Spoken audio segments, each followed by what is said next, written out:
Are you someone who is in love with learning and constantly excited by the opportunity to try new things, to change, to go off in that direction?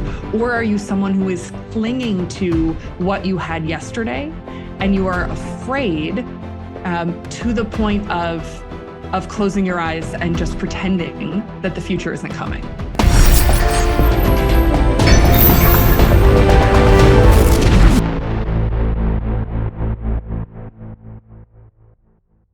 I am here today with Christina Wallace, who has been described as a human Venn diagram.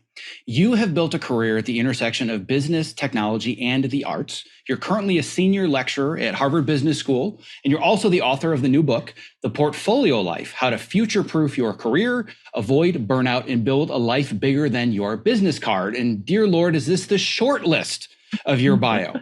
You're also an active angel investor and startup advisor. You've also co-created and co-hosted The Limit Does Not Exist, which is a podcast about portfolio careers. It was on iHeartRadio, over 125 episodes, millions of downloads. And you also had a viral TED Talk that detailed your unique approach to hacking online dating. You founded multiple startups. You've been a management consultant. And I'm getting a message from my producer that says, if I read the rest of your bio, we have no time for an interview. So Christina, tremendous pleasure to have you here today. Delighted to be here.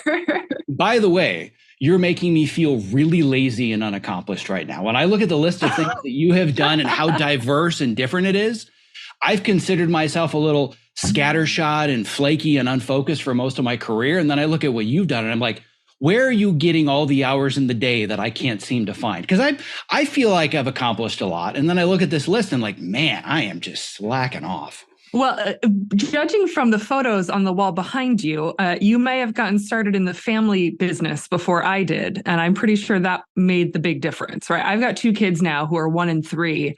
And good Lord, the difference in how much time I have available now versus before I had kids, it is astonishing. And I think that is going to be a big factor in how much capacity you have for whatever chapter of life you're in. Is what other responsibilities do you have? What other pieces of your life are already part of your portfolio? I now have kids in my portfolio, and everything else is getting like prioritized within an inch of its life because there's just not as much space right now. Yeah, and that's an area where I have to give myself permission to be okay with where I am. And just to clarify, for anybody that looks at the wall, they look at it and they're like, how many children do you have? I only have 2, just a lot of pictures of them. And they're now 13 and 11. And I didn't even start diversifying my career until they were both toddlers. So I was very much a specialist. I was a cog in a machine, and I did one thing for most of my career and achieved, I never want to use the word mastery, but I achieved a high level of expertise working at a very high level on A-list shows. I've edited the #1 network show, the #1 cable show, the #1 Netflix and streaming show. But I was a specialist that was a cog in a machine until I realized this is no longer the path for me. And it was these 2 behind me that created that realization. And then all of a sudden I became this scatterbrained ADHD mess of all of these things that I wanted to pursue, thinking that I was doing it wrong and I had to get back to focusing and specializing. But now when I look at when somebody says, just the other day, my daughter just went back to 6th grade and the teacher said, oh, what does your dad do? Makes me think of kindergarten cop. What does your daddy do, right? And her answer was, it's complicated. I don't know how to explain it, right? So you get that, right? So if somebody would have asked me 10 years ago, well, what do you do? Oh, I'm a film and television editor, worked on shows like Empire and Burn Notice. Now it's like, well, how much time do you have? Creativity coach, career strategist, podcaster, author, American Ninja Warrior, Spartan coach, dad, husband, and that's kind of the short list. And I had a conversation recently with Chase Jarvis talking about creative calling. And I told him the same thing I'm going to tell you, which is that your work has given me permission to be okay with who I am, because I've always thought, well, at some point I'm going to get focused again. I'm going to stop being so scattered.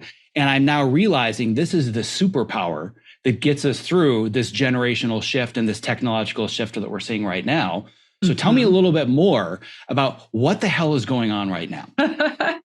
Well, I will. I'm going to get back to your background though, because I think there's something fascinating in a shift from editing, where you're taking kind of the mess of all of the frames that have been shot over the course of production, and finding the story and putting in the cuts that like make it make sense to someone coming in fresh to experiencing this for the first time.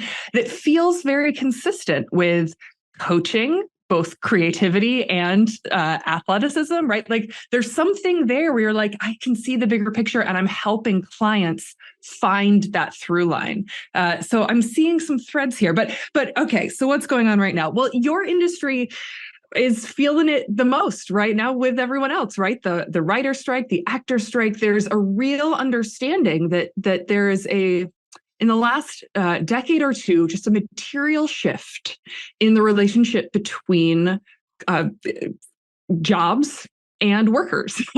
And layered onto that are all of these external disruptions in the world, like extreme weather, AI, generative AI that's coming to upend entire business models, political upheaval, just across the board, sort of all of these, what used to be once in a generational disruptions are now like every 2 to 5 years. It feels like they might even be coming faster than that now. Don't forget the pandemic, right? All of these things. And so understandably, the people who are running the companies and the organizations of the world are responding to these disruptions by trying to cut as close to the bottom line as they can. They're trying to eke up profitability. They're trying to become much more flexible. And the way to do that puts the individual worker incredibly at risk, right? Like people who have been lifers at some of these companies, 15, 16, 20 years, were on the chopping block for layoffs in the last 12 months. Industries that used to be the path to the middle class. I think particularly we've seen these narratives come out in the film industry, these roles where you used to get residuals, these jobs where you used to actually be able to afford a life and a family.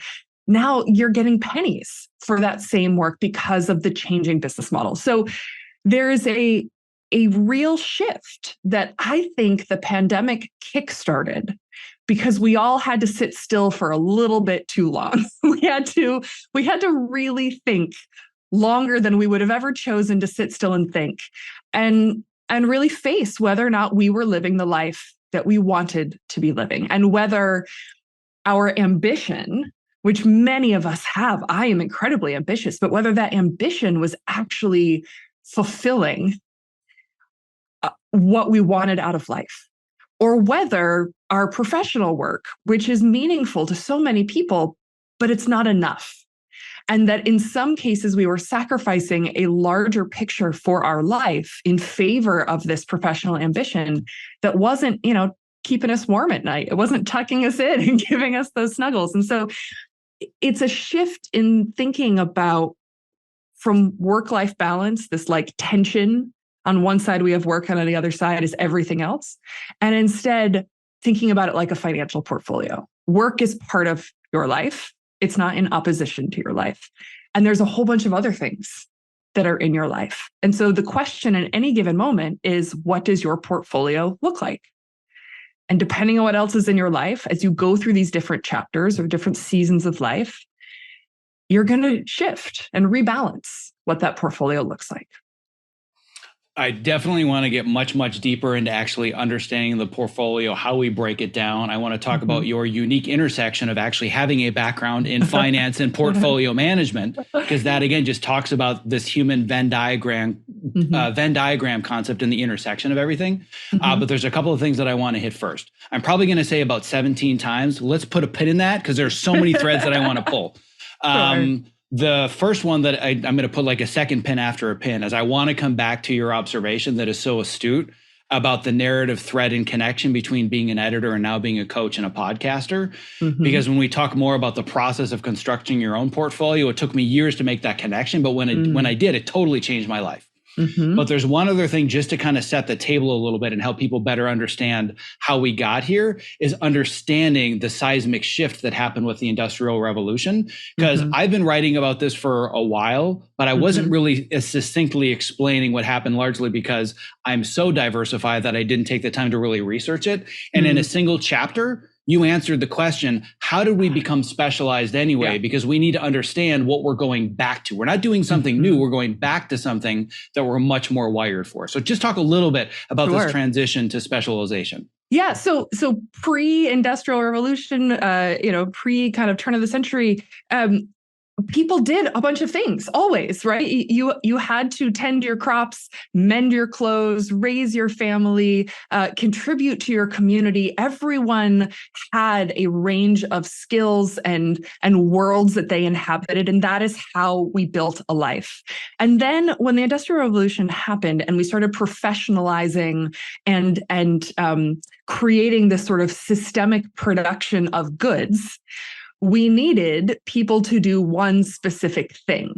And crucially, it needed to be one specific thing so that we could, break this complex process into smaller pieces, but also so that we could hire and then replace individual people no longer became the linchpin of a process. It was everything was interchangeable, just like the parts of a car. And so it made, from a business standpoint, it made it possible to build things faster, cheaper, at scale, and really grow, these huge industries. But they did so at a cost to the worker, whose life went from being this, rich tapestry of skills and networks and relationships down to what my grandfather did for 40 some years. And it was like welding chassis on a car for General Motors. Same plant, same model, same job for 41 years. And what made it work is that there was enough profit coming through this system, certainly in post-World War II America, and you see this in other cultures as well. There was enough rising tide to lift all boats, where we could pay money back to the investors and make them happy, but also really take care of workers. My grandfather had a living wage. He was part of a union. He was able to retire with his pension.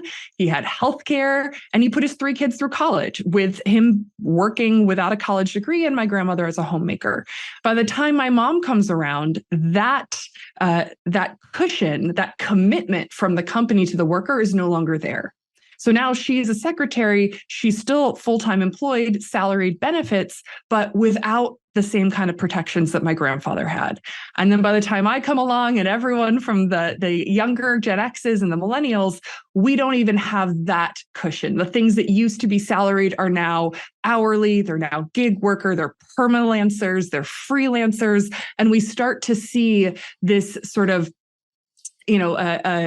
separation of the pieces. That relationship between company and workers is just getting undermined layer by layer, in large part because of the pushback from the investor class in the 70s, the 80s, really said, wait, we should be getting a lot more return on our capital for this. And we started to see that shift in really favoring the investor class over the worker. And that continues sort of at hyperspeed today. At least we can all still afford to buy our own houses and live the American dream, though, right? I mean, that's hysterical. I'm about to be 40 and I still rent. I paid off almost $200,000 in student loans, and I pay $6,000 a month for childcare. Like, it's absolutely preposterous. My husband and I are very well educated. We have great jobs, and it feels impossible because every single piece of the American dream, healthcare, childcare, housing, all of the pieces of this have become individually impossible to achieve. The pace of income growth has not nearly kept up with the pace of anything else. And then when you try to fit all of those pieces together, I would laugh if it weren't so sad. And then you look at stories, the New York Times just did a package a few days ago on Gen Zers. And they're like, I'm not even trying to rent, let alone buy. I can't even afford to rent. Like, this is just not going to be part of my future. And so I think there's a real crisis that when older generations look at this situation and they say, suck it up, buttercup, like it's always been hard. You're going to have to sacrifice. You're going to have to work hard. There's a disconnect between like, I get working hard. I've never had fewer than 3 jobs in my entire life, ever. This is not just hard, it is impossible. And I think there was one individual statistic that just popped off the page that I think encapsulates all of this. And it's exactly what's going on in Hollywood, but it's happening everywhere. But all the conversations we're seeing with the CEO pay and profits versus what the workers are getting paid. I'm just going to quote this statistic because I was like, this is it in one sentence. And it's that average weekly wages have increased only 17.2% in total over the 4 decades from 1979 to 2019. But the productivity of American workers increased by 72% over the same time. So we're working our asses off and we're way more efficient and more effective than we were. But it's the people at the top of the towers that are getting all of the benefits from that. And that's what we're seeing between the working class and the CEO class, and why everything has just completely fallen to pieces. That's exactly it. That like, I think a perfect example of this is like back in the day, there was like the secretarial pool, right? If you were an executive, you went in, you dictated something and your secretary typed it up.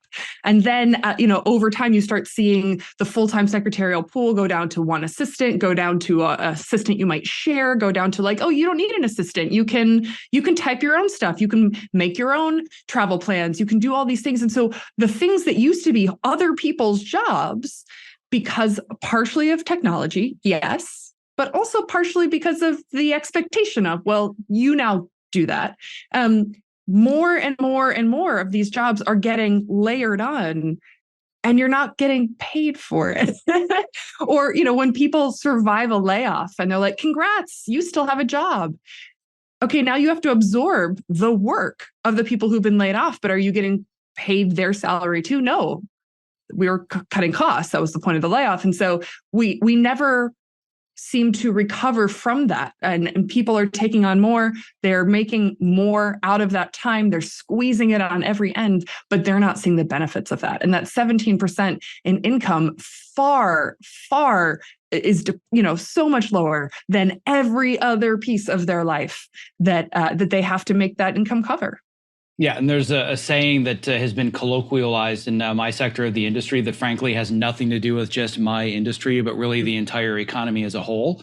But when it comes to this idea of the work piling on and less people doing the same thing, I would always say that in Hollywood, today's miracle becomes tomorrow's expectation, right? It's like, this is going to be an impossible thing to do, but we believe in you. And then you do it. Yay, hooray. Okay, now do that every day. You're like, I'm sorry, so what now?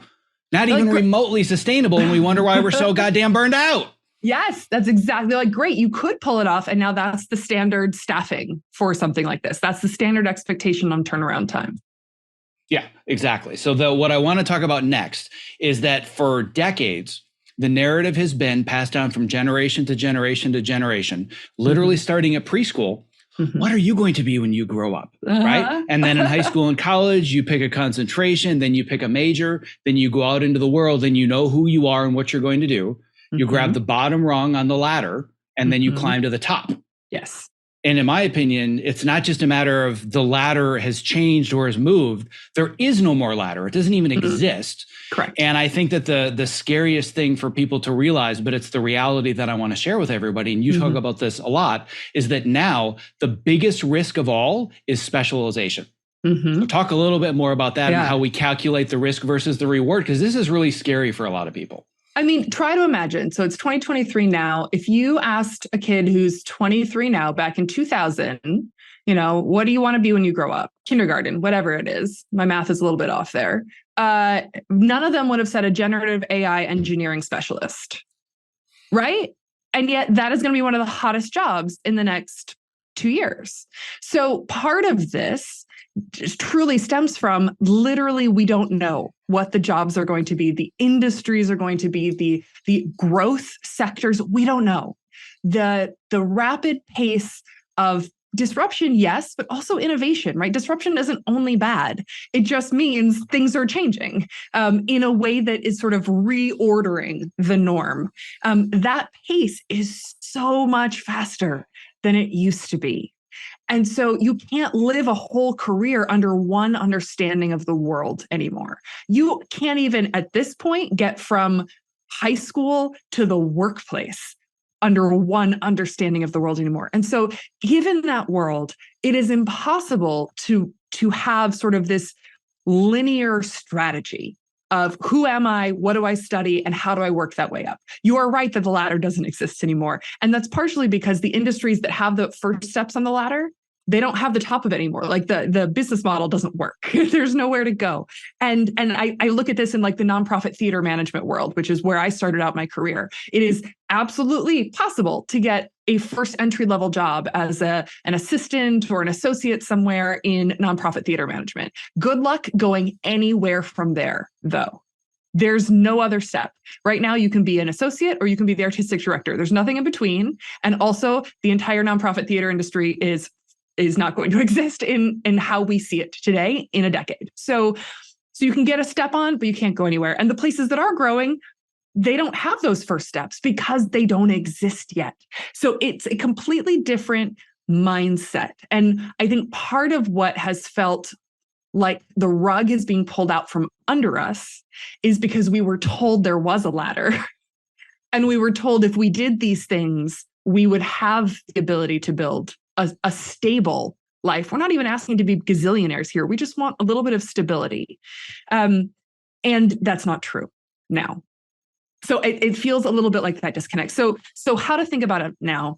That Clay Christensen, who was one of my mentors at Harvard Business School before he passed, he had this framework to think about innovation within big companies on emergent strategy versus deliberate strategy. So a deliberate strategy is a linear one that says we're starting from here, we want to go there. Okay, let's map it out. How do we get from here to there? Draw the line, connect the dots, and now let's break that into pieces and go step by step till we get there. That is pick a major, get a job, get promoted. That's the deliberate strategy. An emergent strategy is what you need in a world where you say, I'm starting here. I think I want to go there. I don't actually know where there is, though. And it is not clear to me at all how I get from here to there because everything is changing. So you literally can't plot out the steps. It's like when my mother-in-law says, well, don't think about what job you want next, Christina. Think about the one you want after that. And I was like, I have literally never even known what my next job would be. I can't possibly think about the one after that. I don't know. So an emergency strategy says, okay, I roughly have a sense of my direction, and I certainly know where I am right now. And I'm going to be opportunistic. I'm going to connect the dots. I'm going to say yes to things that I don't know where they're going to pan out, but they seem interesting. I'm going to build real relationships that are not just transactional networks of people who can do me a favor. These are real people that I am going to invest in because they're wonderful. And at some point, it's going to work that I have these people in my life.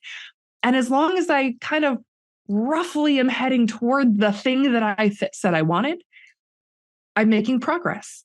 And at some point, if I look up and say, oh, that's not what I want at all. Like I got closer and I realized it's a mirage, or it doesn't line up with my values, or it doesn't match what I want for my life anymore. I give myself permission to release that goal and I pick a different one. And I build this much more emergent, opportunistic, approach to life. So this to me is going to be the perfect place to somewhat pull that pin out of you making that observation earlier about the connections between being an editor versus a coach versus whatnot. But the one additional question that I want to throw in here before we get there is a lot of people's fears, and I know this because I get these fears sent to me all the time via email, some of them in a not so nice manner, is, you mean now I have to become a jack of all trades? Like I've developed this one skill in this craft and this is what I'm good at. And I don't want to like scatter all of my attention elsewhere and just become a jack of all trades, master of none. I have my own response to that, but what's yours? So I've had a version of this. I've had it challenged to me in other interviews. Well, don't you want your neurosurgeon to just be a neurosurgeon? Like, do you really want him to have a side hustle? And my answer to that is, yeah, I want them to be very, very good at what it is they do, of course. But think about it the other way. The day that my neurosurgeon is thinking about retiring, and then they look around and say, well, what am I going to do if I retire? I've got no hobbies. I have no friends. I have nothing outside of my entire identity is being a neurosurgeon. And they say, you know what? I don't need to retire. I'm going to keep doing this for another 10 years. That is not a neurosurgeon I want anywhere near me. So if you think about it from that perspective, I'm not saying you have to be an expert at 72 things. But what I am saying is take a little inventory of who you are, what you care about, the worlds that you have stayed connected to, the hobbies that you enjoy. Think about all of those things, not as, oh, those are silly little things I do to fill my time when I'm not working, but these are parts of who I am. This is what's in my Venn diagram. And when you start doing that, you realize that ninja warrior cool exercise things, maybe they're not at the same level as editing film in terms of how seriously you've pursued them, the excellence that you've built up, but it's meaningful to you. It's part of who you are, and it deserves a place in your portfolio, whether or not you ever go on the TV show where you get to be famous doing that thing, right? So this is what I mean. It's sort of step back and excavate the parts of yourself that you put away when you grew up and tried to become serious and focus. Yeah, and we're going to be getting a whole lot deeper into Venn diagrams because ask my producer, anybody on my team, I'm obsessed with Venn diagrams. And as soon as I saw I'm the human Venn diagram, I'm like, oh my God, you and I have to talk. But I want to share an example of this, that every time that I've talked about this, either on the podcast or when I do it live, it got the biggest kind of laugh and aha moment that I didn't expect. So I would give the example of, imagine for now, we keep it simple and we have two circles that are two Venn diagrams. One of them is my level of experience and expertise editing television and film in Hollywood, right? Again, I haven't mastered my craft. There's always more to learn, but I've achieved a high level of expertise and success, right? Now we look at the Venn diagram of me as an American Ninja Warrior. I suck. I am not a good American Ninja Warrior, and I know because I train with decorated and accomplished ninja warriors that are on the 50-foot banners. I'm not good. And then I ask the audience the question, when you overlap high-level expertise in film and television editing with American Ninja Warrior, I ask them the question, how many editors do you know that are better at American Ninja Warrior than me? Right? That's exactly it. There's nobody in my industry that's better at ninja than I am. It's finding that intersection of all of those. So that's I have a concept that I want to workshop. I'm still working on it. So you can either fuel my fire or you can be like, yeah, no, that's dumb. You should stop. Okay. So here's the thought that I've had is I believe with the transition from specialization back to generalization, I believe that what's going to end up happening is that we get to become a jack of all trades and master of one. So now I want to go to this Venn diagram of me transitioning from editor to all the things that I do. You've already identified, and you can go a little bit deeper into it.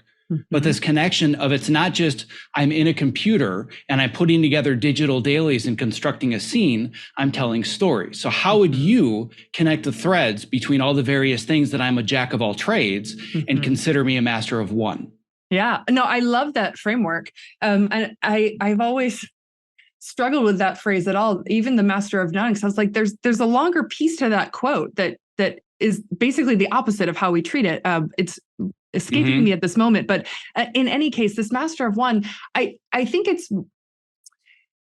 when you think about it from that perspective, it becomes, the master of one becomes not a functional or specific job title or even a thing like call it film editing. It becomes this higher order through line, like you pointed out, that could be, in your example, storyteller. It could be coach. It could be someone who challenges the status quo, right? You start to realize what it was that you loved about the thing that you became more of an expert in the first place, why you were attracted to it, why you excel in it, what is the essence of it? Not the like day in and day out, but like, what is it about it that makes it a fit for you? And then you start looking at, well, are there other places that shows up in your life? Or if not, are there other places it could show up in your life? And so I loved your example because as a math and theater double major in college, I was certainly not the best mathematician at Emory University, nor was I the most talented director, but I was quite literally the only mathematician who could stand in front of an audience and crack jokes and tell stories and love being the center of the attention. And I was the only person in the entire theater department that like didn't cry at an Excel spreadsheet of numbers. And so being at that intersection, connecting those worlds, connecting those ideas became my superpower. And so I do think your point of like, what is that larger through line that becomes the truth across these worlds that you're in, as well as the power of associative thinking, right? How can I bring what I know from this world into that world? And what point of view does that offer that maybe no one else in this room has thought about? Yeah, the key word here that I want people to really zone in on is essence, right? What is the essence of what I'm uniquely good at? I don't know if you're familiar with it or not. I'm sure you've heard the term, but the work that Gay Hendricks did in developing the zone of genius, I feel like it's so similar to finding that zone of genius. Yes. And I'm still workshopping this as well. And I'm going to go back half a step so you understand and the audience understands where this came from. Is that when I was at that point where I realized editing is my identity, and that's not a good thing. And I'm completely and totally wrapped up in it. And the only way I can support my family is being stuck in small, dark rooms for 60 hours a week. And I don't want to raise my kids via FaceTime. So the first thought in my head was, I'm starting over, right? In big air quotes, I'm starting over and thinking, who am I to think that I can make a major career transition? I'm almost 40 years old. I've got these 2 young kids. Like, I just need to stay in my lane and do what I'm best at. But I knew it wasn't going to be fulfilling. And it was leading to this endless cycle of burnout. And it took me a few years, but it was when I discovered that what I do as a coach or as a podcaster, or as a writer, is the exact same thing that made me great as an editor. That's when I was like, oh my God, I've got 30 years experience doing exactly. This, you right? weren't starting over at all. You were just transitioning. and what I found, and like I said, I'm still workshopping it, but I think I'm pretty close. If somebody said, what is your specialty? I would say that I'm uniquely good at simplifying the complex and taking all of these disparate, disconnected story points and collecting them together in a very entertaining, inspiring, and emotionally invigorating story. And guess what? I can do that as a TV editor. I can do the same thing for somebody else's story as a coach. I can do it as a podcaster. The concepts you write about, they're not easy to understand, right? But I'm using that ability to take the complex and simplify it. So now that's my specialty. I feel like I'm a master of one. And again, mastery is a loaded word, and I always have more to learn. But now it's a matter of, if I want to do something different, if I want to go and produce a documentary series or whatever it might be, I know I'm not starting over because I have so many transferable and valuable skills. Yeah. No, to anyone who's listening but not watching, I'm like nodding my head off over here. This is exactly what I want people like that. That's the process that I want people to follow. And I hope that I can lead them through that in the book that I wrote, because so much of this is recognizing when you are making these pivots, you are not starting over. You are not throwing away everything. You're not like the top of the mountaintop and now you're going back down to climb a new mountain. You're just like going in a different direction. And I worked with this one woman who had been in marketing. She'd been an event manager before she left to raise 3 kids. And she was out of the workforce for 20 years raising these kids. And then she got to a point and said, okay, my kids are out of, they don't need me day in and day out. I want to go back to work. And she had this perspective of, well, I'm starting over. I haven't been working for 20 years. And I was like, okay, I've been parenting for 3 years and I know damn well that is work. That is hard work. But it's not just, a pat on the head, motherhood is work. No, I mean, literally put it on your resume. What have you been doing? You have been managing complex divas and highly complicated emotional, personalities. You have been managing all of the logistics. You've been coordinating, a household and all of these moving pieces. Like, if you start to actually break apart into the pieces of work, I was like, you should be a chief of staff to a CEO. Like, I would hire you in a heartbeat, because you are exactly the person who can anticipate 3 steps ahead. If I do this, where does that, you have 20 years experience. as a COO of your family. Like, you should be asking for significant like roles and pay and compensation because you are an amazing asset to any organization, right? And so this is where the work has to be. But if you don't see that through line, if you haven't connected the dots, you cannot expect anyone else to see those dots for you. So this is where the work of this really comes in, is knowing yourself, having that ability to reflect and pull up and find that story so that you are helping other people understand what you bring to the room. So basically that in a nutshell, when people ask, what do I do for a living? That's what I do. I'm literally going to go to the transcript, copy, paste. That goes on the website. You nailed it. So I thank you for that. I appreciate it. What I want to point out here that I think is so important, both just in general, but especially with the emergence of artificial intelligence, to break down what you just said in the simplest terms possible. I don't think that it's going to be, it's not going to be impossible, but it's going to be very difficult for anybody to move forwards in any industry based on hard skills, because most of our hard skills are almost instantly becoming obsolete. And what I've been telling people for years, I've always looked at it this way. I don't hire for skills. I hire based on values and based on character. And if your story is all about your hard skills, well, then people are going to either say yes or no, and the Autobots are going to discard you with recruiters and whatnot. But I can teach people skills. I can't teach them character. I can't teach you to not be a dick, right? I can teach you workflows. I can teach you Google Sheets. And now it's a matter of, well, now we have to all teach each other AI. But if we continue to define ourselves either by our identities as far as the job title or our hard skills, we're in for a world of pain over the next 5 years. Oh, 1,000%. And I love that you even pointed out the tension when you were trying to think about that transition, because it really started with, well, this is who I am, right? And so many times people are thinking about a transition, they are interested, or they feel that friction point of like, what I'm doing is not what I should be doing. And then they are scared to make a change because they see themselves as their job.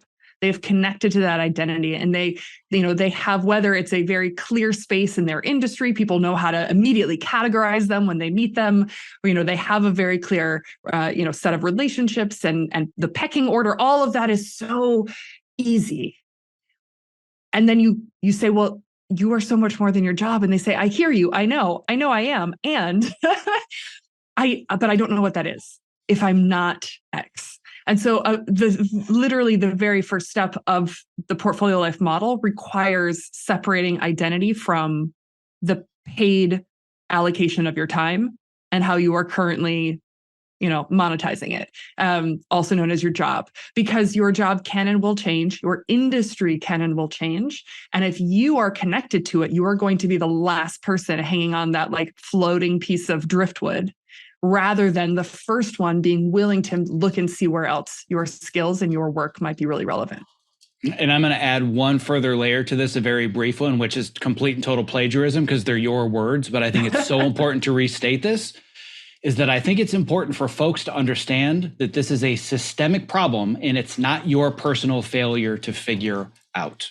Correct. I have this conversation over and over with clients, whether it's with networking skills or time management or financial management, and they're in their 30s or their 40s and their 50s, and they're constantly berating themselves, saying, why is this so hard for me? Like, I should just know this stuff. And then I say, have you been taught any of this? Well, no. So then why is your expectation that you should know how to do it? That's a failure of the system. That's not a personal or an individual failure. Correct. That is correct. There's so much of this that either, was steeped into the unwritten rules that, the very top echelons of, business and academics and the elite, ruling class, they're passing on at the dinner table, but it's not being shared beyond that community. Or these are life skills that we have had to build out given the current world we're in, that our parents literally couldn't pass on, right? I think back and I say, like, it's not that my mom didn't give me everything she knew. She did. I just grew up in a blue collar family in Michigan in the 80s. Like, this isn't the world that she knew. So of course she wasn't able to prepare me for this. And this is why one of the biggest skills and sort of values, character questions has to come down to, are you someone who is in love with learning and constantly excited by the opportunity to try new things, to change, to go off in that direction? Or are you someone who is clinging to what you had yesterday and you are afraid to the point of closing your eyes and just pretending that the future isn't coming? Because that, I can't even really teach the former, right? It's just how you look at the world. Is it with excitement or is it with trepidation? And how do you react to opportunity? It's literally like you have already listened to the podcast that I have coming out right before you. Because if anybody wants to dive into either part of that, I have a 90-minute conversation with Eduardo Bisegno all about not just the fixed versus the growth mindset, but understanding learning mode versus performance mode. And as an adult, we're just stuck in the gear of performance mode and we forget that learning mode even exists. But then when learning mode comes along, we realize that there's so much more adversity that comes with change. And I talked with Brad Stolberg all about how the difference between homeostasis and allostasis, where right now we're at point X and we're transitioning to point Y and we're just waiting to get back to X. Whatever you think we're going back to, we're not. We're not. There's no stopping progress, and having the ability to manage your mindset and manage that adversity is such a core foundation of making this transition from specialization to generalization. That's so exactly I swear to God, it's like I just fed you all of my previous conversations and you knew exactly how the narrative all comes together. So that tells me that I'm probably on the right track. So the next thing that I want to bring up is an extension of something that you mentioned with this analogy of the mom, which I think is such a perfect encapsulation of this. You said, well, you're the COO and you could be the chief of staff for a CEO, right? And there's a line from your book that is either incredibly exciting or it's terrifying. And that line is that you get to become the CEO of your life. I read that and I'm like, yes. And other people read that and I'm like, oh my God, that is way too much responsibility and I just want to stay in my lane. But I don't think we have any choice. The transition is we're all going to be the CEO of our own business and our own life. So first, how do we just manage that and take it in? Then I want to actually talk about practical steps. Yeah. So I hear you on it being both incredibly exciting and also terrifying, because with it comes a certain amount of agency and control that I think many of us are really feeling a yearning for. But with control and agency comes responsibility. That if we are in charge, then we are in charge. And so, there's definitely kind of two sides to that. But the pro of this is that you get to decide what goes in your day, what goes in your portfolio, how you spend your time. And you can say, my current allocation isn't working. This friction I feel day in and day out isn't serving me. My goals have changed. I'm not who I was 20 years ago, and I want something different. And I'm going to allow myself to go after something different. That is incredibly empowering. And on the flip side, it means that if you have that realization, this isn't what I want, I need to do something different, and then you don't, well, that's on you, right? And that's the scary part. That now you have the ability to make these choices. Now it's on you if you don't. And so it's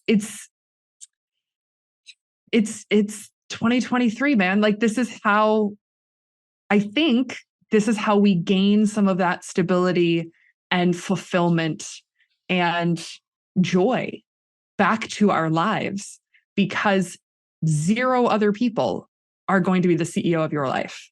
So either you do it or you have no one in charge. There's no leader and you are rudderless and you're left behind. And it largely goes back to something you said earlier, specifically talking about the assembly line and the move to industrialization. We didn't know it back then. Now it's very, very clear that we are treated as replaceable, expendable widgets, which is, again, why there's no security in what we think is a stable, very specialized craft, especially in the entertainment industry. It is very clear how disposable all of us are. Yes. Now, at least we can accept that that's reality. Yes. You may or may not have heard, because I know that you're not like intricately involved in the politics of Hollywood, but give or take a month and a half ago, amidst all of the strike chaos, There was some executive, unnamed to this day, that essentially said our strategy is to wait this out long enough so the writers start losing their houses, right? And when I saw that, first of all, I was incensed, but then I was like, at least now everybody understands the game that we're playing, because that didn't surprise me at all. And so many people were appalled. And like, the game hasn't changed. They've just made it clear what the game is now. We've always been expendable and replaceable, which is why whether you like it or not, or it's scary or not, you have to become the CEO of your own life, because no corporation is going to do it anymore. You're not going to get your gold watch after 40 years of service so you can then start your life, right? You're the one that has to design this. But we've never been given any of these tools. All of this is a totally foreign concept, which again, not a bug in the system. It is the system because it makes us compliant workers on the assembly line, but the assembly line is going away. That's exactly right. So I want to start digging into how we actually start to construct our Venn diagram. So break this down from the simplest level, and then we'll start to get more complex. Where do we start? So you start with a bit of an inventory. Who are you? What do you love? What are the worlds that you inhabit? So there's some exercises on this in the book. You can go from anything from what are the sections of the newspaper that you love to read? What are the corners of Reddit that you run down? What are your hobbies? What are the things that you love to do when you're not working, or that you used to do when you had free time, right? What are all of those elements? And you start bringing them up. You don't have to make sense of them yet. You just write them down. Truly, like, just go buy 1,000 sticky notes. They're going to be helpful in this process. But you start kind of laying them out. And then you go talk to the people who know you really well and ask them what they see. When they look at you, why would they come to you? What is it specifically that makes you stand out in their minds? And you write all of those things down. And you can go back through previous iterations of yourself too. You're like, oh, I've been in this mode for so long, I don't even remember who I was. Okay, go back. Who were you in the 4th grade? Like, I want you to take it almost to the extremes, because then you realize you're like, oh, that's always been a part of who I am. I love that. I haven't had the opportunity to express that in many, many years. So you write all of these pieces down, and then you start to group them. This is why sticky notes, because you want to be able to move them around, whether you have a board or a table or your bed, I don't care. And you start trying to figure out what are the categories that they exist in. You start realizing maybe you're the person that your friends always somehow put in charge for group travel. You're like, you're really good with all the logistics. Or you've been like obsessed with politics every single day since you were like, 12, even though you've never worked in politics, you've never, whatever, but that's a piece of what you care about. Get that in there. And you start realizing, oh, being really connected to my community matters to me. And maybe if you are someone who has moved around a lot and you're a renter and you've never really felt connected to your community, you're feeling that loss. And whether you run for city council or just show up at the next community board meeting, there might be a thing for you there. So you figure out these groupings, and then very likely you're going to have some sticky notes that fit in more than one grouping. That is the intersection of those circles in your Venn diagram. So you can start laying them out and seeing where they overlap. You're someone who loves to write and coach, but you're also someone who loves finance, and they overlap because you write a personal finance blog, right? Like, boom, that's where they intersect. If they don't intersect anywhere, this is a big aha moment, because now you can start to look at them and say, okay, how might they intersect? If I love this and I love that, what's the mashup of those two things? Is that an opportunity that I could go after? And whether that's a new hobby, whether that's a side hustle, something you moonlight doing, or somewhere you volunteer to just get connected, you can figure out kind of the business model of what that looks like. We get to that next, but that's sort of a highlight of an opportunity of where you can pull these things in. But the point of this is not that you have to be every single thing in your Venn diagram every day. That would be overwhelming. The point is to simply reflect on and really appreciate all of the different dimensions of what make you you.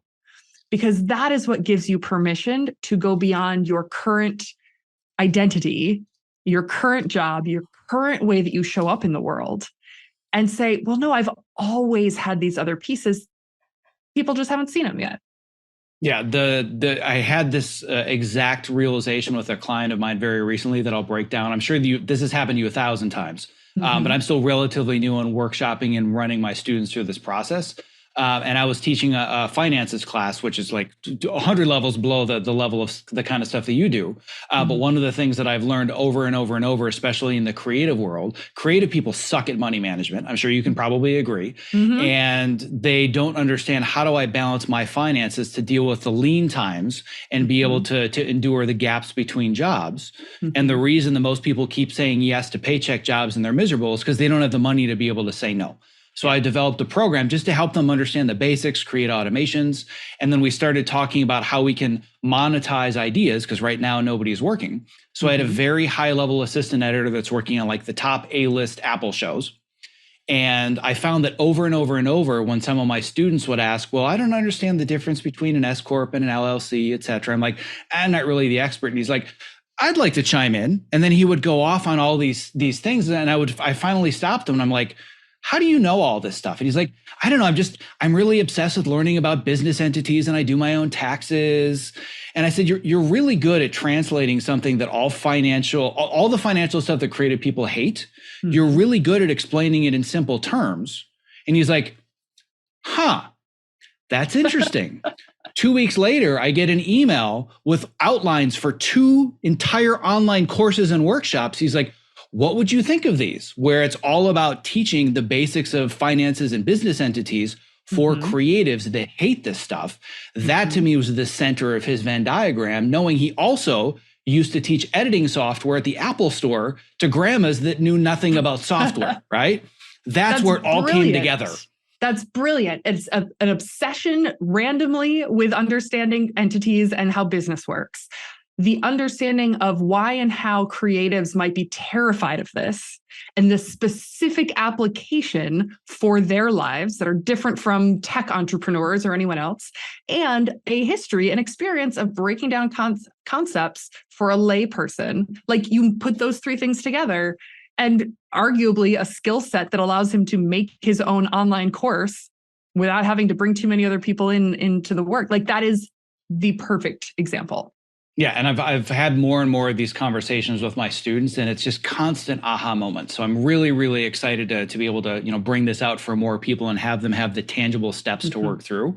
And what I love about that particular idea for him is, like, it's coming up right now in a lean time where no one is working, but that creates passive income that becomes a nice little foundation of his income streams, going back to when the industry reopens and he takes on new jobs that are a little bit more sporadic. He now has this thing that can buffer him between those. I mean, in the exact, instances that you were just talking about. And so it's not like selling out. I think many creatives are like, oh, I don't want to sell out and have to do all these other things. I'm like, no, it's figuring out what else you have to offer, how you might be able to package it up, put it out in the world, particularly if you can do it in a way that allows this passive income stream. You make it once and you just make it accessible asynchronously for other people to pay you for later. That's the most perfect example of how he can add diversification to the business model of his life, leaning on the pieces of who he is already. Yeah, and that's actually one of the very first steps that I took 7-8 years ago when I started this process. Is I did it in bite-sized pieces, and I found that I had a real knack for using Trello for project management, but specifically for people in post-production, and nobody even knew what Trello was. So all of a sudden, it wasn't like I was the Trello guy for the entire world, but I was the Trello guy for people in film. How do I build a workflow specifically for TV and film and documentaries? And to this day, I still get residual deposits every single month in my bank account because I have a multitude of courses on what was lynda.com and is now LinkedIn Learning. However, there's one thing that I want to clarify that I think is really, really, really important for people. You used a trigger word for me, which is passive income.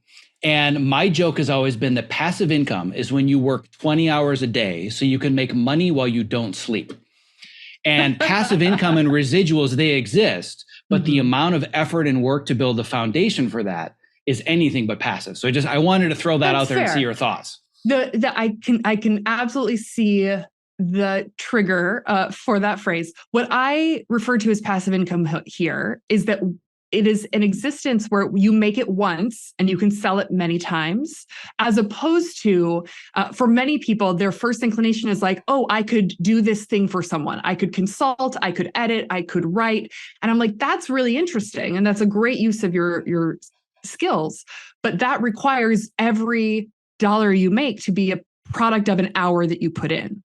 So that is a direct active, like you can only sell so many hours in the day.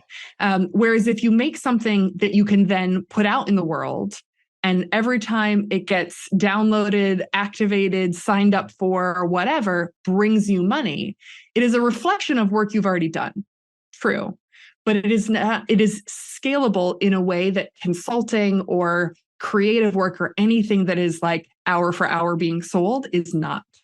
Yeah, and I'm very, very glad that you clarified that, because the most important fundamental mindset shift that I needed to make was I no longer want to trade my time for money. This is not about the exchange of hours for dollars. Mm-hmm. So an example of what I would say, quote unquote, for those listening, passive income, is that one of the first online courses that I built 5-6 years ago, my students are literally still using it today. I haven't touched it in 5 years, right? I'm still managing a business and growing a business, and I'm very actively running the business. But I continue to create and expand an entire suite of products. So if I wanted to, I could just send an email and say, click this link to buy the self-guided online course for this discount. And that to me is almost passive income, because it's something I created years ago that I can keep using and building upon. So I wanted to clarify, because there's so much in the online business community and the podcasting world that makes it all sound simple and easy, and it just rolls in. But you and I are clearly on the same page. Yes. So now I want to get back to brass tacks just a little bit. We're in this room. We've locked ourselves from the outside world. We're buried in Post-it notes. Yes. What are the names on the actual circles? What are the Venn diagrams? What are the categories? Because I have my own, and I'm curious what yours are. So this is where anyone who loves writing and grammar is like parallelism. And I agree with you in writing. I don't think it's relevant for Venn diagrams. You could have industries, functions, roles, skill sets. I mean, they don't have to all line up. So, the shorthand I use in my bio, I'm a Venn diagram at the intersection of business, technology, and the arts. That is a simplified version of my Venn diagram. My Venn diagram also has performing and storytelling. It has teaching, which is sort of the intersection of performing and storytelling. It has, so many other things that are a piece of this. But then it also has an industry, technology. I write code. I have built businesses in the tech world. I speak tech in a way that I can translate it into other places. There isn't one specific thing within technology that would fit. And so all of those pieces are summed up by a sector, right? And so this is where it takes a little bit of massaging. You might put all of these things together and you give them names, and then you step back and you think, that's not quite it. There's something missing. Or I don't know if that really feels like me, which is why one of the steps of this process is like you put it all out on paper, you go away for a day or two, you go live your life, you come back, you look at it again. You say, does that feel like me? Is there anything missing there? Does it line up? Maybe you show it to a couple of people who love you and say, does this make you think of me? Is this like the Wall Street Journal stipple photo? Like you look at this from far enough away. Do you see Christina? And so you kind of massage it for a while, but at some point it clicks. I don't know. What's in your Venn diagram? Yeah. So for me, it's not so much about what's in my specific Venn diagram at the moment. What I'm trying to figure out are the categories, right? What are the circles themselves? And I'll share with you what I have currently. I am very much in the mindset of I want notes and I want feedback from people that know more about this than I do. But where I am currently with this process and helping my students is I break it down into 4 main circles. I'm pretty sure there's at least a 5th. But the 4 main circles will be all of your past and present work experience. It doesn't matter what the industry is. Doesn't matter if you were an assistant manager at Blockbuster 25 years ago, if you're an editor today, right? Both of those are mine. And then the second one would be, what are all of your skills, right? What are all, if you look at that experience, it's not just, I know Avid Media Composer, or I know Google Sheets, right? When I look back 25 years of my experience as an assistant editor or an assistant manager at Blockbuster, it was communicating and managing conflict, which I still use to this day in Hollywood. I mean, editors more than anybody else are the mediators that manage conflict, right? Yeah. So that would be an example of how I break down the experience into skills. Then for me, the third one is passions, obsessions, just random knowledge that you have. Like you said, things that you read about, things that you're interested in. It could be relevant or completely irrelevant, but that's the third one. And then for me, the fourth one is how do you define yourself by your character traits and your values?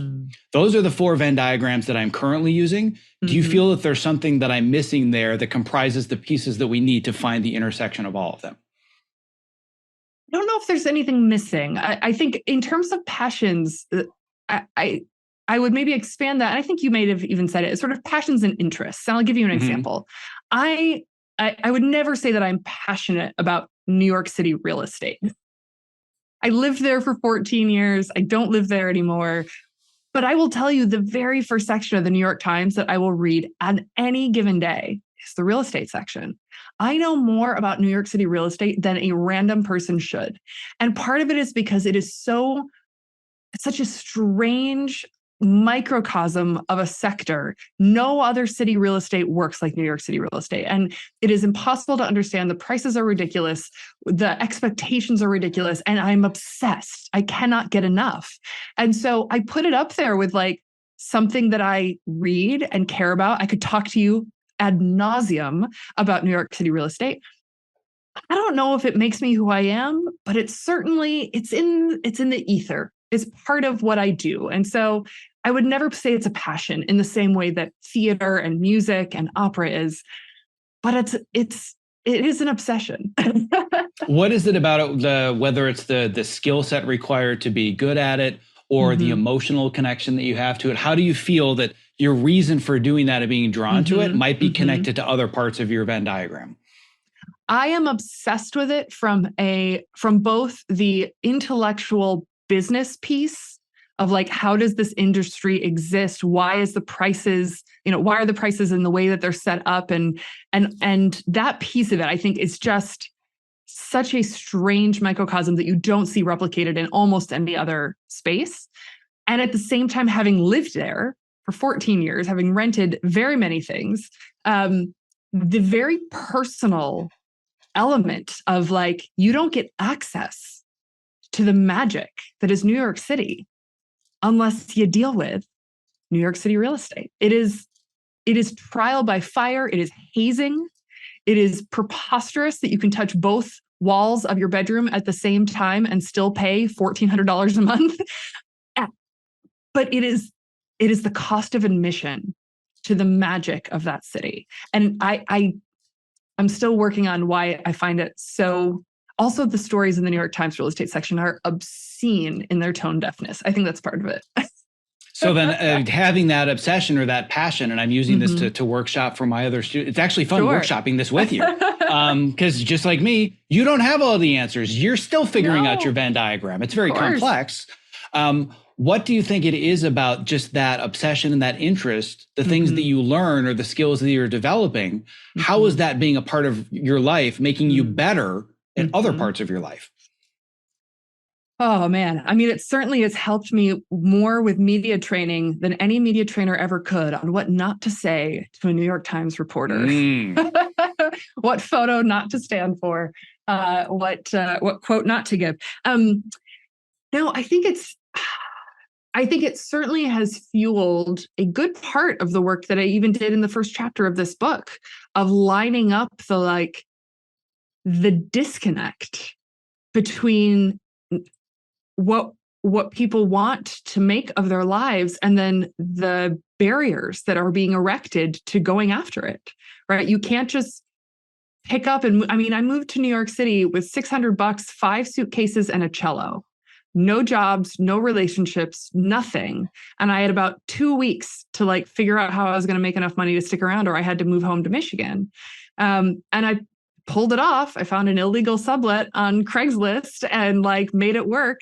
But I think it's such an interesting data set of looking at what we expect people to be able to afford and want and aspire to, and what reality actually is for the majority of people living in New York. So if I were to break this down, you correct me if I'm wrong, I think that there's two incredibly valuable things that you get from this quote unquote random obsession with New York real estate. Yeah. One of which is that as an author that's very much entrenched in this conversation, you have a much clearer understanding of the disparity of income with the way that the economy is now organizing itself today, and empathy with those that are on the lower side of it versus the higher side of it, which is going to make you a better author and a better speaker. But as you also alluded to, and I know you kind of laughed it off, but I think it's really important, you've learned how to manage tone for the right audience by watching exactly what you should not be doing. And that's a valuable transferable skill from a totally random interest. It absolutely is.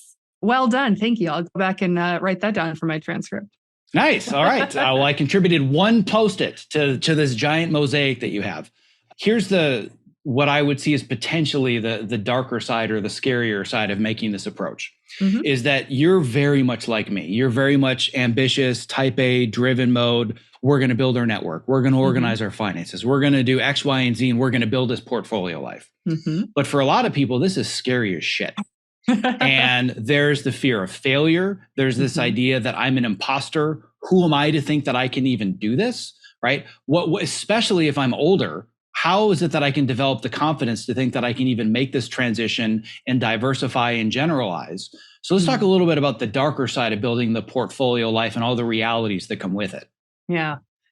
It's such an interesting question because I start this, when I say this to literally anyone I work with, you already have a portfolio.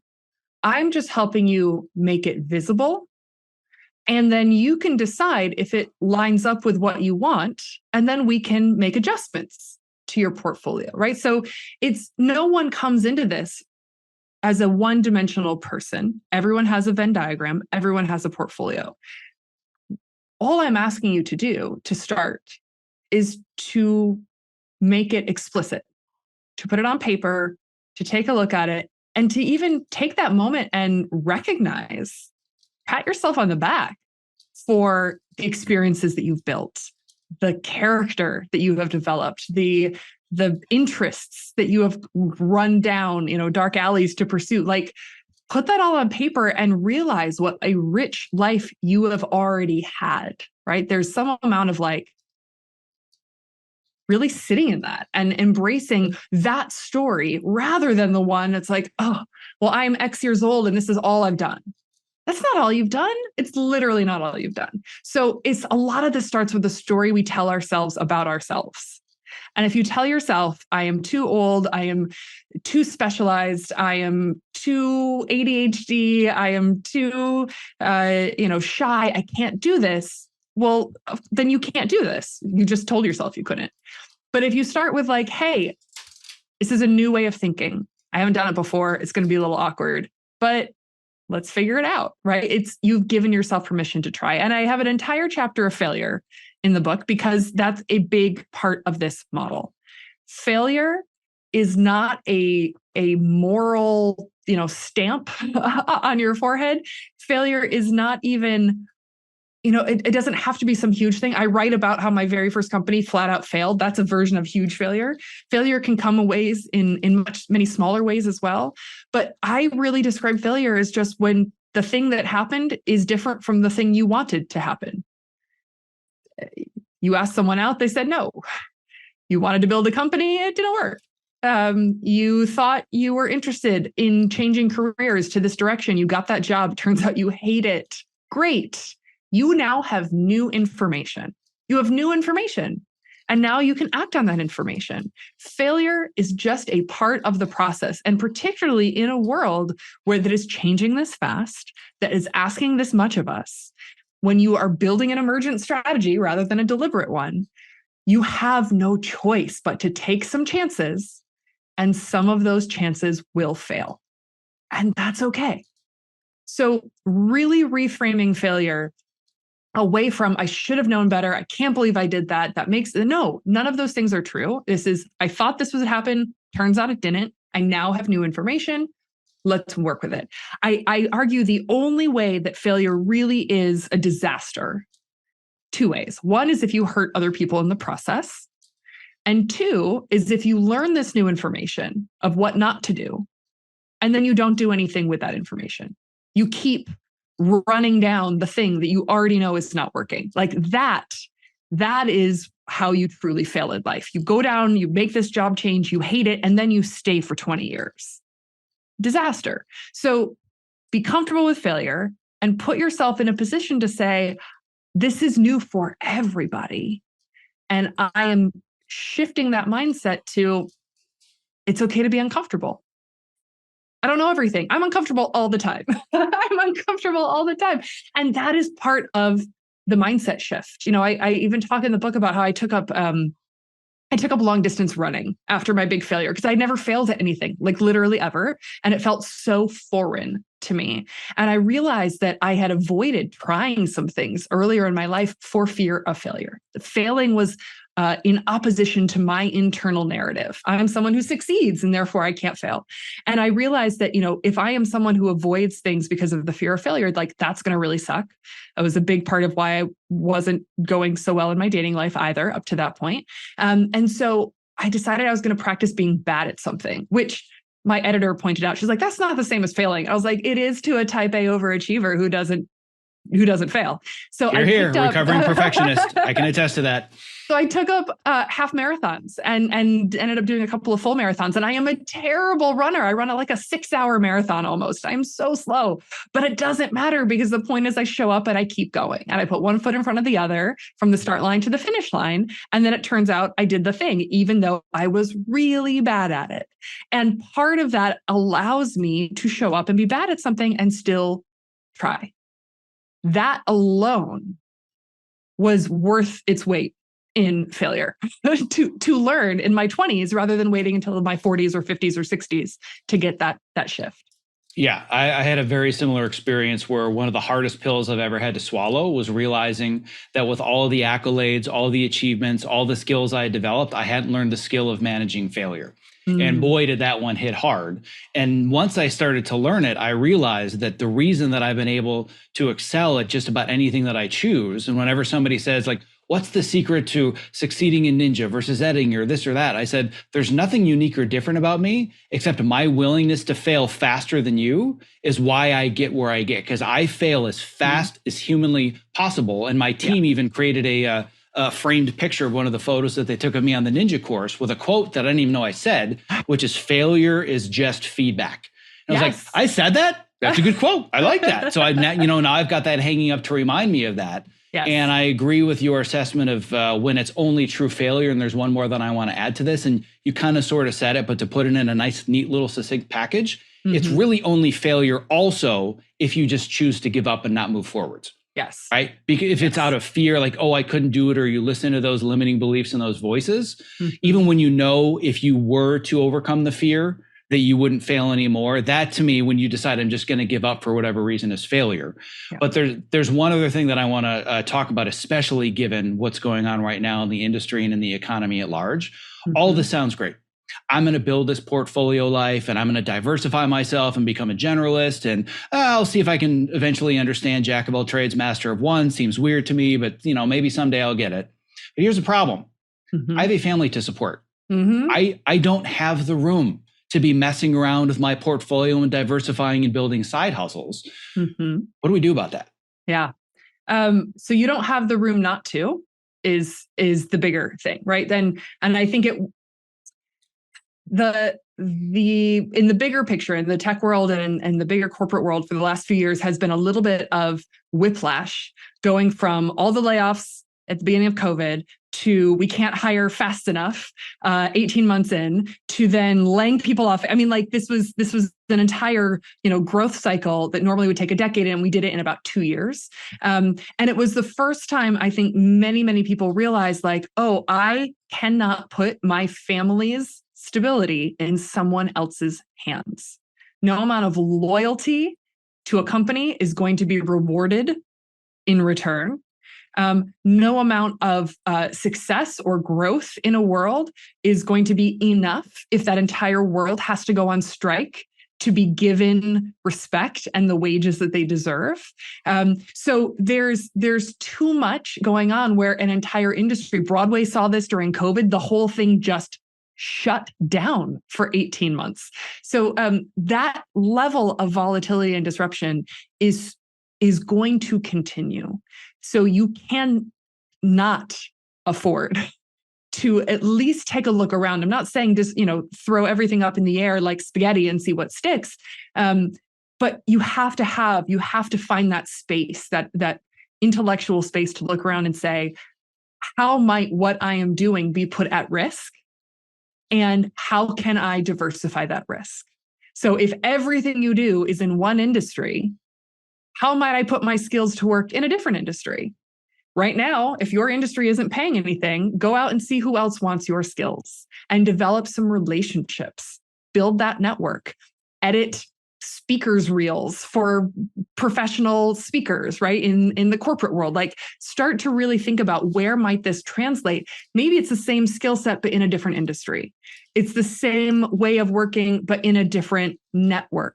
That's one way to diversify. Literally just diversify your customer base. You can also think about what are the other skills that I might bring to the table, that I'm not just doing X all day long. And you can diversify from a functional standpoint. And then the last is just really be thinking about your whole portfolio. If you've got a family to support, great. That's a big part of what goes in your portfolio. What are the pieces that you want to make sure you have for them? Are you showing up for school things? Are you able to put in volunteer work, coaching Little League, being part of the library benefit committee, whatever those things are? Or have you not had the space for that up to this point? And if you want to carve out the space for those things, what must be true of the things that remain in your portfolio? Are you at a point where you say, I have to be paid X dollars per project or per hour or whatnot for my professional piece to float, because I am not willing to give my work 80 hours a week? My family deserves more of me. And so now I am going to go out and actively look for professional things that meet my bar so that I have the other pieces that I demand. And again, it's the stories we tell ourselves. If you say nothing exists in this world for more, well, then you're not going to find it. Well, now we're going to have to talk for another 90 minutes at least about setting boundaries, because you've just opened up a giant can of worms that to me is one of the absolute foundations of building a portfolio life, is you have to set boundaries and learn how to say no to the wrong things. But speaking of boundaries, I have to be respectful of your time. So even though I'm about 10% of the way through my notes, we're going to at least wrap it up for today. And first of all, if there's anything else that's absolutely vital to share that we haven't, I'd like you to share that. But otherwise, I want to know where people can find you and find your work to make sure that they can also learn how to build their portfolio life. Well, my book is anywhere you buy books, so that's the easy part. You can follow me on LinkedIn or at ChristinaWallace.com. That contact goes straight to my email, and I answer all of them, as you know. And honestly, the biggest thing that I want everyone to know is having a financial cushion becomes your ability to enforce those boundaries. The ability to walk away. We call it your BATNA, your best alternative to a negotiated agreement. When you are back against the wall without that financial cushion, you have to say yes to things that you don't want. So finding and building a way, which is why I love that you are working on with artists in this way, is what gives you the flexibility, the diversification to make the choices you want to make and not the ones you feel like you have to make. Well, once again, going to emphasize what an absolute pleasure this was. I appreciate you responding to my cold email message and allowing me into your network. I can guarantee that my students are going to be hearing this conversation literally for years to come. This is the foundation of everything that I'm doing, and I'm so excited that we finally got this in the can. So thank you so much, Christina. I very much appreciate it. Thank you for having me. It was delightful to be here.